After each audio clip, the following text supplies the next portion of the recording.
Welcome to the Soul Archaeology Podcast, a space for connection, resonance, witnessing, and learning. Together we'll harvest medicine from the spiral of life, sharing conversations with other embodied humans who have navigated their own initiations and found alignment with their true soul essence.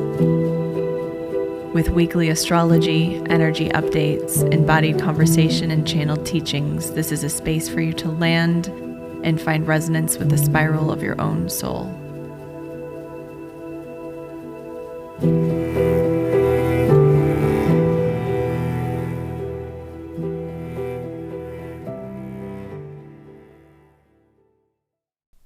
Hello there. Welcome back to the Soul Archaeology Podcast. Happy Monday.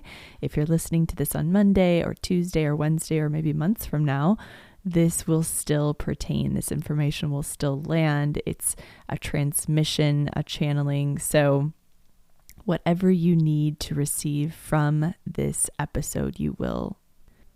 I'll be doing an energy update and a deep dive on the lunar nodes, which are currently in the South Node is in Libra and the North Node is in Aries. And we will be talking all about what the lunar nodes do for us, what they represent in the chart, in our natal charts, and also what happens when they transit through specific signs. And if you've been working with me or following me for a while, you know I love to focus on the nodes because I practice evolutionary astrology, or really my own spin on evolutionary astrology. And that really focuses on the evolution of our soul through this specific lifetime and what we're really here to harness as far as evolutionary lessons, learnings, healings within this life. And that's really how I approach all of my work. That's why I weave astrology into my mentorship container, because we're looking at what is currently manifesting in your life and how can you work with it? How can you really harness the magic, the medicine, harvest the medicine within this specific lesson to catapult you into the next timeline, to really move forward rather than stay stuck or stagnant within the same karmic evolutionary lesson, which I so often see, which is why I do work with people in long, extended, really deep containers, because I really want to get into their evolutionary layers that are, surfacing currently in order to mobilize them, in order to create change. And I do see that so often so many things are happening all at once. It's hard for us to really get into what that lesson is. And it's nice to have someone to sort of walk with us along that journey. And I've certainly worked with many mentors within my journey and continue to. And I find it so beneficial to just get a different perspective, sort of an eagle's eye perspective from someone else, because sometimes I'm just in it, and I really focus on being present. Sometimes that doesn't give me the full picture. So today, I want to go over just a few things this week that will be very important for us to see, to be aware of. Venus finally went direct last Sunday. So I know my last episode was a lot about that shift and what it could potentially mean for us. But as I moved through the week, I noticed how impactful and how big of a shakeup it really created for everyone I'm working with, basically. If you experience sudden realizations, sudden awakenings, clarity, big sort of shakeups within your relationships over the last 7 weeks, and specifically things were potentially revealed along that line last week, it makes a lot of sense. We are doing such deep relational work right now, and this is further emphasized by the South Node in Libra, which I'll go into, which shifted into Libra on July 17th, and the South Node did. But we've really been doing this deep karmic reset of our relational framework for years now. And I talked a lot about this in 2021 because I felt the energy channel through. I felt the message channel through that the next, 4 or 5 years would really be about relationships. Not only our relationships to others, but our relationship to self, which is essentially the foundation for how we relate to everyone else. Our sense of self-worth, self-confidence, lays the framework for our relational framework, which connects us to other people. It informs how we move through connection, where we connect from, whether it's the wound or the higher heart. And because we are relational beings, we are always working through some type of either karmic or traumatic healing when we connect with another person. People are mirrors. So we are receiving data about ourselves when we are in connection with another person, whether it's a friend, a work partnership, a romantic partnership, a child, a family member. There is data and information held within that connection with what that person activates within you. So this Venus retrograde was so rich in information. It was really quite intense because we had it layered with a Mercury retrograde as well. So if there were communication mishaps, sudden realizations last week, you might see similar energy happening towards the end of this week as Mercury goes direct on Friday. Finally, lovely. Although I do feel like this Mercury retrograde sort of got overshadowed by Venus's retrograde. And when we have inner planets that are closer to the Earth that go retrograde, we feel them more in our day-to-day lives because they're closer. They represent daily activities, how we relate to people, things that are much closer and more available for us to notice. And, when we have these big outer planets like Pluto and Saturn and Jupiter, Uranus, the outer planets that are currently retrograde, those are larger life themes. So we'll still feel it in our day to day, but we're not conscious of how it impacts us as much because it's just sort of, it's controlling storms or events that are occurring on a wider scale. So yeah, when a planet like Venus goes direct, we can feel it. When a planet like Mercury goes direct, we can feel it more closely because it is closer. So we have Mercury going direct in Virgo on Friday. On Thursday, we have a new moon in Virgo. So this is really a cleansing week. This is a week to really get clear on what habits, patterns are really important for us to shift, where we can really get into the finer details, of our lives and what's really working and what isn't, and start to cleanse. It's a really great week to take inventory, to look at what habits are working, what patterns are working for us, which ones aren't, how we can start working towards releasing what isn't and leaning into what is, or perhaps, reinventing a whole new ritual practice for yourself, or a whole new structure, a whole new routine. Mercury will certainly help with that because its job is to provide clarity around, what is really working and what isn't as far as our communication, our daily activities. Virgo is its evolutionary purpose is to cleanse, is to purify. So thinking about how you can even, clean your closet, clean your room, clean your home, maybe even doing some sort of beautiful energetic or physical cleanse. This is a restart. And with Mercury going direct, it's shifting us into a more mobilized state where we can actually really start to take action on some of the things that have been boiling for us, or the things that have been sort of simmering at the surface that we feel like we need to take action on, but we haven't gotten the initiative or the directive in a way.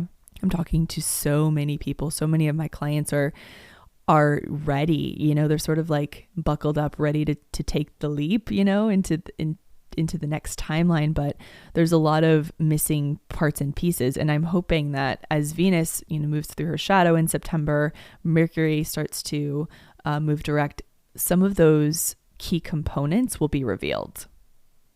So just allow yourself to notice, really pay attention to what is being revealed. I have a feeling that it is being revealed because it's a part of a piece of the puzzle essentially. It's something that is needed in order to fortify the next chapter for you, the vision.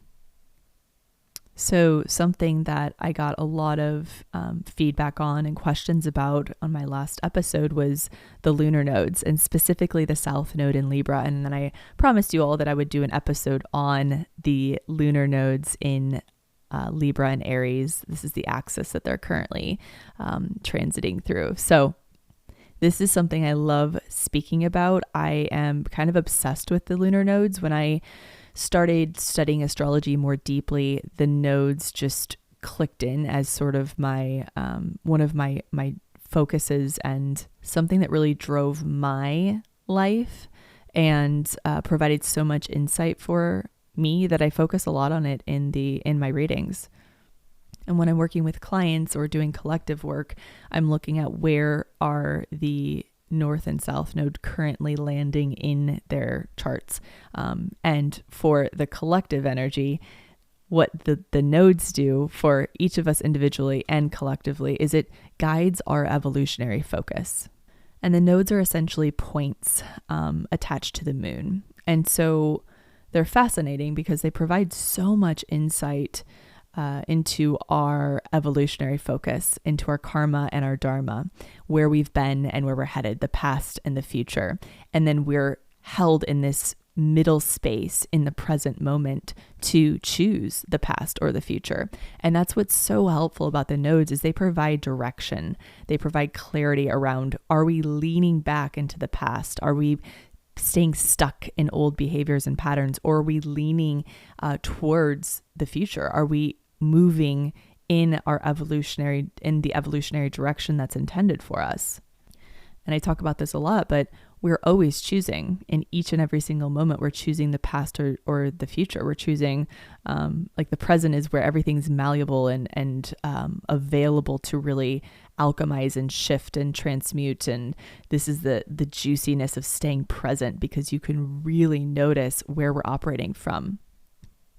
So when we talk about the south node and the north node, they represent the dragon's tail and the dragon's head. So the dragon's tail is where we release, what we're letting go of, and the head is where we're focused. It's our sort of our north star.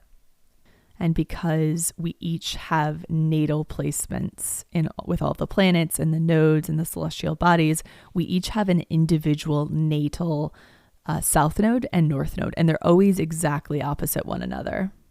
And our natal south node represents our past. It's what we have brought into this life from past lives. And because I love doing karmic work with people, past life work with people, I see this in perhaps maybe a different way than some other astrologers would see it. But because I'm looking at everything through the lens of roots of patterns, I see that at the base of a pattern, a specific pattern you're working through, perhaps it's low self-worth within relationships. Just for an example, what I do is I get into and beneath the root of the pattern. So we're looking at where does this originate and how can we start to loosen the roots of this pattern so that you can bring it into your life to be transmuted, to be alchemized. Because the thing is like, we can do as much energy work as we want, but it has to be brought into the physical plane to be felt, seen, loved, somatically brought through and manifested onto the physical plane to be released. And that's why, this is work. That's why it's extremely powerful, because we can really actually move through things, but we will always be brought the opportunity on the physical plane to actually transmute and alchemize that pattern. So when we look at the roots of patterns and we look at, our south node, what's held in that space is karmic data. And not only karmic data, but also childhood data, data from earlier in our lives. And so it's sort of all bundled together is the way I see it.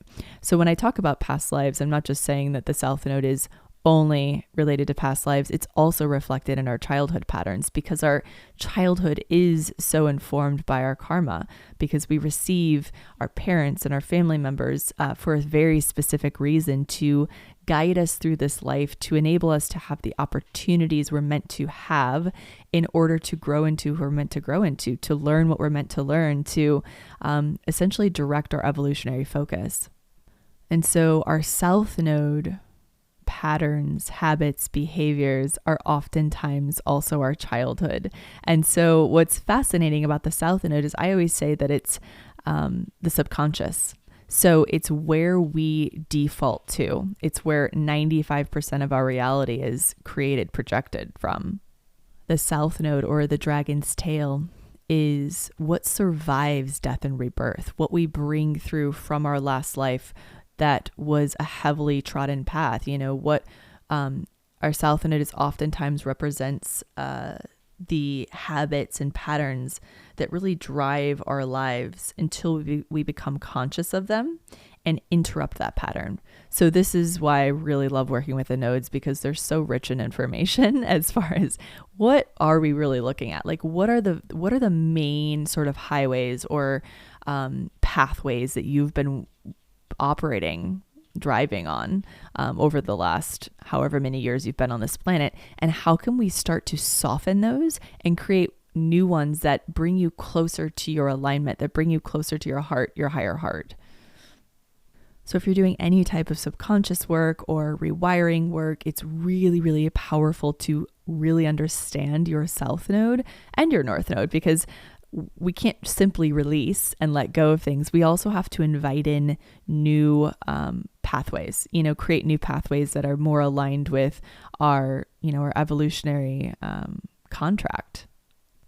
And that's what the North Node does. It's what we're perhaps not as familiar with within us, but it's our North Star. So we have to consciously make an effort to lean into our North Node. It's not wired within us like the South Node is. The South Node is this, like this network of highways that we've essentially, we're very familiar with. We're used to taking that same highway to work every day, right? The North Node is asking for us to take a side street, to risk not knowing where we might end up just because we have faith in where we're being led. So the South Node in our natal chart is where we came from. It's the past. It's our karma. The North Node is our dharma. It's where we're headed. So we can look at it in that, quite linear way to get information on, when we're leaning more into our South Node, the past patterns, habits, behaviors, and how we can actually course correct and lean more into our North Node.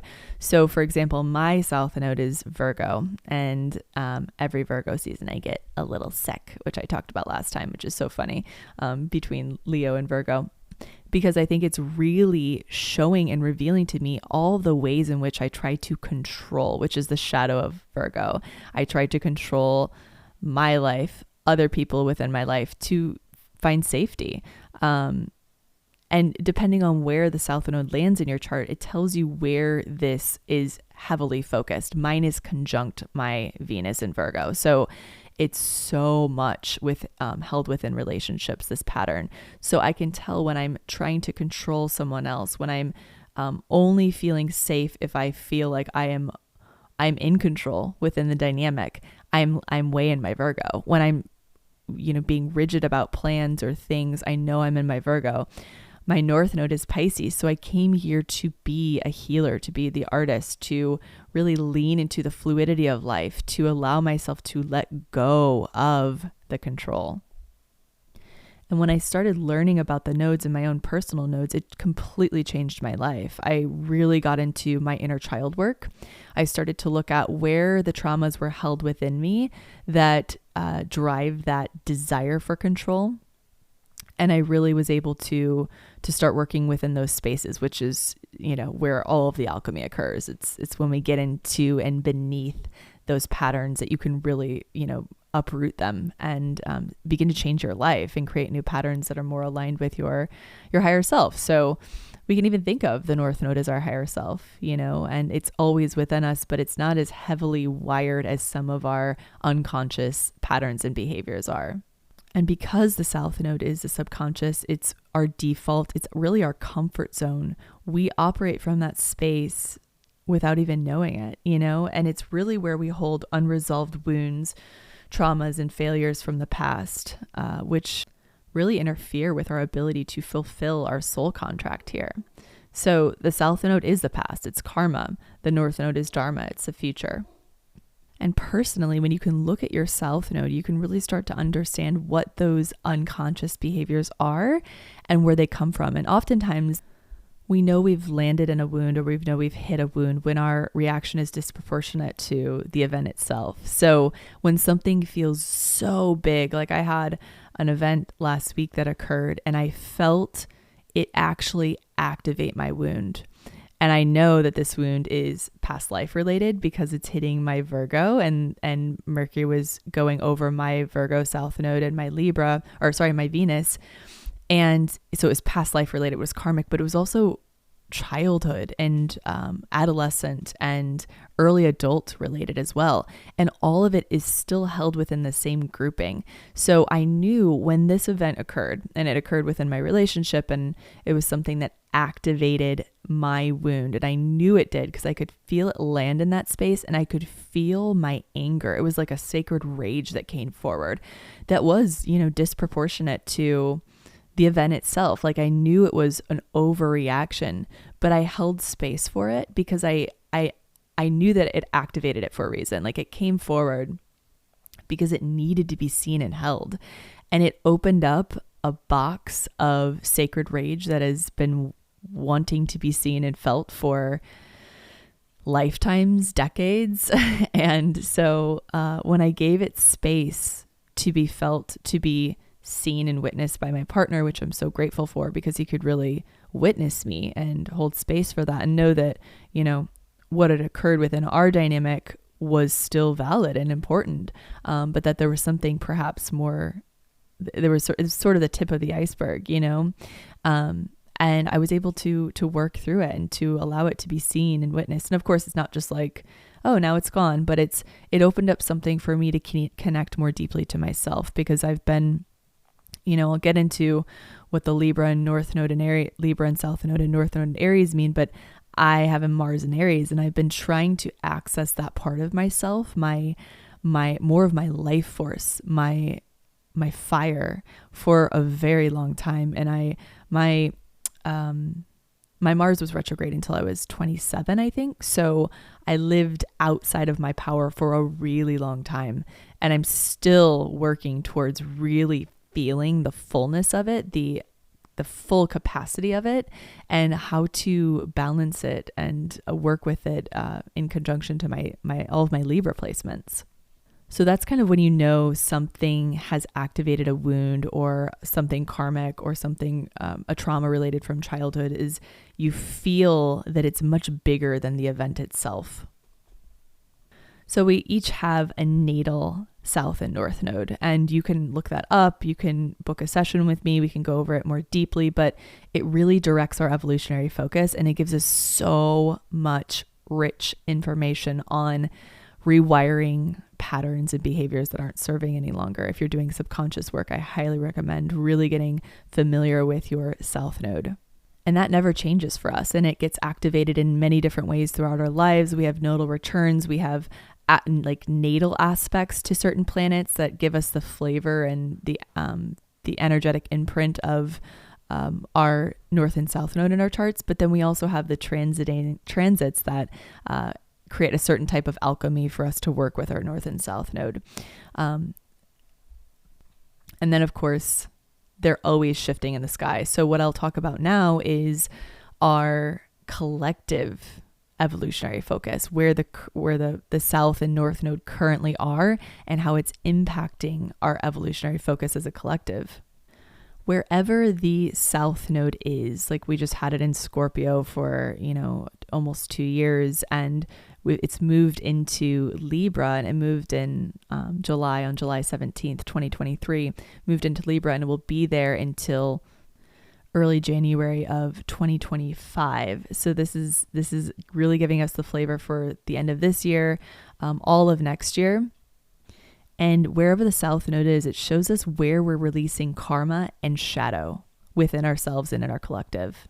And what's interesting is the nodes tell us where we'll have eclipses. So because we are still we're officially in, the North Node in Aries, South Node in Libra axis, but our eclipses, because eclipses they can occur close enough to a node to create an eclipse without it still being held in that specific axis. So for example, we had an eclipse in Aries in April, even though the nodes hadn't officially shifted there yet. So what we have in October, and this is kind of why I'm doing this this nodal download now because we're nearing eclipse season. So we're getting into that space of opening the eclipse window, and that will actually happen on Friday Thursday, as we open up the month before the first eclipse on October 14th of 2023.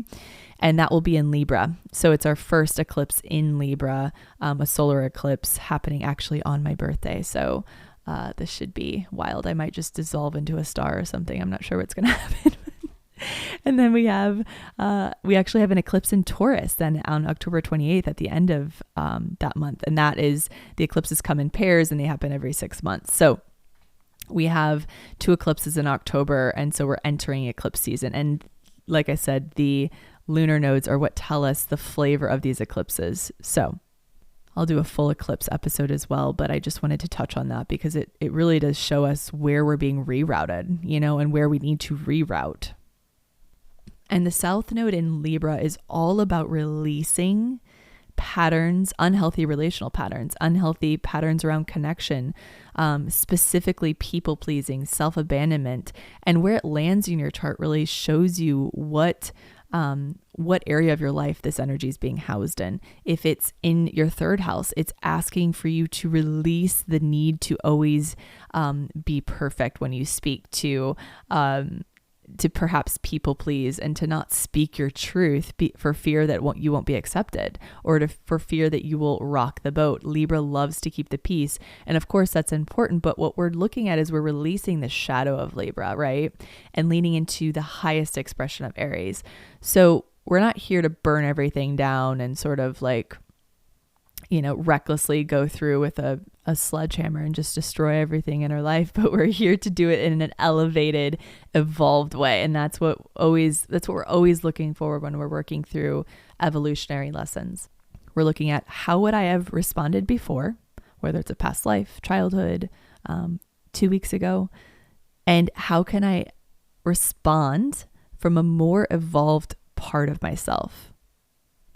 Looking at where we're perhaps editing ourselves in order to keep the peace, in order to stay balanced. And Libra really is the nervous system of the zodiac. So it is constantly taking in data and finding a way to keep equilibrium. So Aries, on the other hand, is the warrior. It initiates, it speaks its truth, it's fiery. And so when we look at this axis of Libra and Aries, there's so many ways in which we can notice how these two operate within our lives. Something you'll really want to watch over the next few years is noticing where perhaps you avoid certain interactions and certain opportunities for deep healing, conflict, and repair. If we look at Libra, it can be quite avoidant because it's avoiding the inevitable. It's avoiding the conflict because it would like to keep the peace. It seeks survival through peacekeeping, right? Aries just goes for it. It just goes straight into a conflict and it works it out, right? Or it in its shadow, it can magnify conflict, but in its highest expression, it's ready to face whatever it needs to evolve. And something Stephen Forrest talks about with a South Node in Libra is that courtesy and respect can hide truth and provide cover for the parts of us that fear it. So where are we fearing truth? Where are we fearing the action that is needed in order to really catapult us into the next chapter? And this is where we'll feel a fire under our butts, and I certainly feel that. I'm like, where am I hiding from the truth? Where am I seeking to stay safe and sort of hunkered down in this old timeline that is very familiar for me? I have a lot of Libra placements. So if you do too, what we're looking for is what is familiar and safe for you, and how are you hiding from yourself within that space? And like I said, the South Node is what we're familiar with. It's our it's a heavily trodden path. It's the patterns, the pathways that we've traveled for so long that we're familiar with. We get it. We've done it. We've been there. This is asking for revolutionary courage to lean into and off of that path and into another path, one that we've never traveled before. Because like I said, the North Node is what we're not familiar with. It's an adventure. It's scary and exciting because it's unfamiliar. It's where we haven't been. So we're looking for where we've been, what's very familiar for you, and where you're perhaps being called that you're afraid to go, right? Like where is this North Node in Aries leading you? Where is the resistance to that? That's what we want to work with, is the resistance, the fear we have around stepping fully into our power, fully into faith. We've been through some hellish experiences over the last few years with the South Node in Scorpio. I mean, nothing gets as deep as that. We were asked to really face our deepest, darkest places, the underworld. This South Node in Libra is a little bit different, but it's really it's giving us that extra push we need to fully commit to the new path, fully commit to the unknown, to our power, our truth.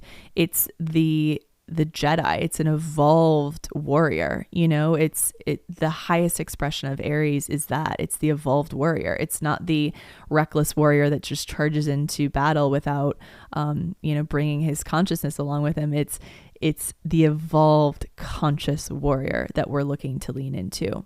And we will so desperately need this over the next few years. I'm not going to go into specifically what I'm sometimes feeling the next few years have in store for us. But I know with Pluto shifting into Aquarius, there's quite a lot that's getting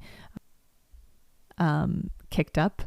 There's an acceleration that's happening, and we need our truth. We need our power. We need that generator to catapult us into where we're headed, to really commit to this new path. And it requires a lot of courage.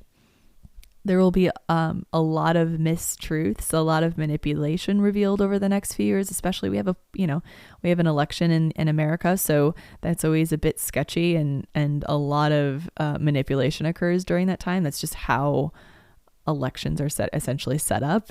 You have to really be connected into your truth channel to see through the bullshit, for lack of better terms.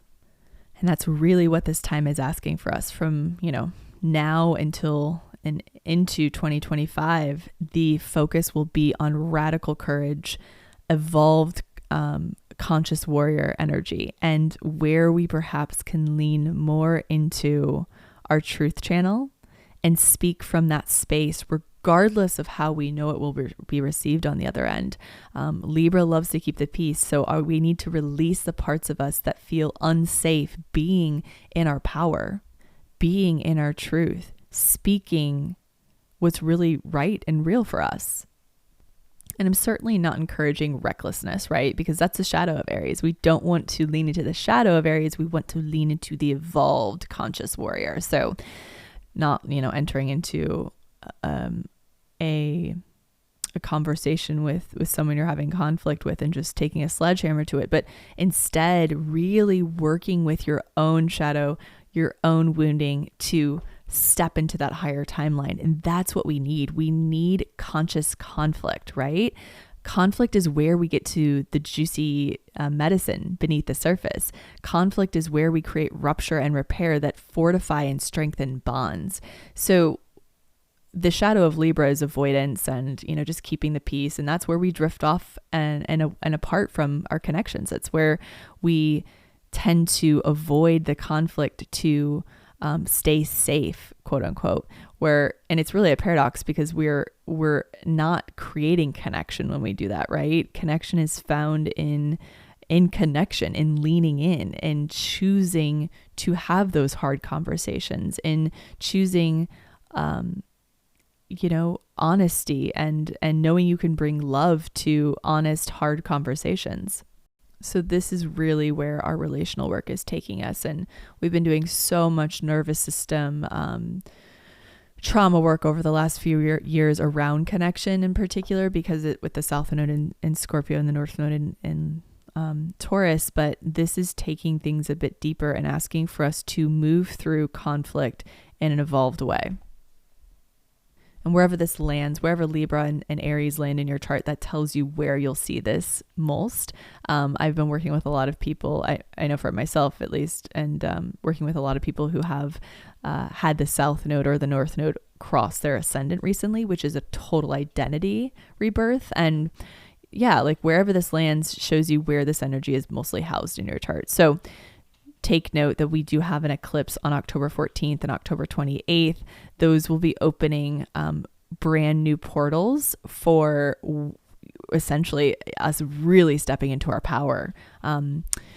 With the eclipse on the 28th, it's officially closing this Scorpio and Taurus axis. So you might get some of the old getting kicked up. We're still in retrograde energy. We're kind of in the middle of it, honestly. We have Venus that went direct and Mercury that's going direct this week, but Jupiter went retrograde last week, and we really start to see some opening up and mobilization happening in October, November, December as more of these planets go direct. But just know we're in the past and the present and the future all at once. And so there's a lot of timelines shifting that can be uncomfortable and confusing, but I really wanted to spend this episode talking about this because it's foreshadowing what will be asked of us over the next few years, the evolutionary lessons that we'll be pulled into in order to embody our power more and more. I know for myself, I've really been feeling the call to speak my truth more. You've probably seen a lot of my dog content, animal content coming up more, and it's where a lot of my anger resides, is in justice. And because I have my Sun in Mercury in Libra and my Mars in Aries, like injustice for me is something that gets into my core wound, my anger. And so I've been feeling specifically around, the injustice with the animals and shelters and what's happening and the lack of resources and really care and effort in that space. I've been feeling my Mars and Aries really getting activated. So that will be something that will probably continue over the next few years as I really start to explore embodying my warrior energy more, speaking my truth, saying when, like working through my shadow of wanting to keep the peace and wanting things to look perfect and wanting everyone to like me, right? And being okay with not being liked by everyone. Like that's okay, and that's some of my big work here. So I would love to invite you all to perhaps think about where this is getting activated, where you're feeling the fire, the Aries fire within you, and how you can work with it to release any resistance to leaning into it, right? And just keeping in mind, this is an uncomfortable process because leaning into the North Node it's not our comfort zone, right? The North Node is the unknown. It's like, I've never done this before. This feels uncomfortable. This is going against my wiring. And when we start to really change patterns and changing our wiring, it's uncomfortable, right? It's like, it feels like we're working against the flow, but we're actually that's where that juicy conflict is within us that creates the alchemy and the change and the fire and the pressure that we need to really evolve.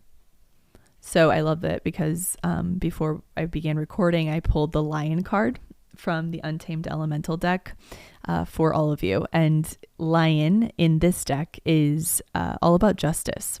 And it says, Lion is the native ruler of his tribal kingship, the apex predator of his territory. His prominent mane demands authority. His pride is ruled by balance. His message of prudence bellows for all to hear, a clear oracle of justice. He can be heard from miles away, and the force of his sound immortalizes his presence as an emperor. Like all great leaders, Lion strives for peace and order within his dominion with quick and decisive ferocity and his own innate grace. Lion is present when justice is required. Hardwired within our DNA is the felt experience of fairness and equity. It is written in our bones. We sense when it's present and when it's missing.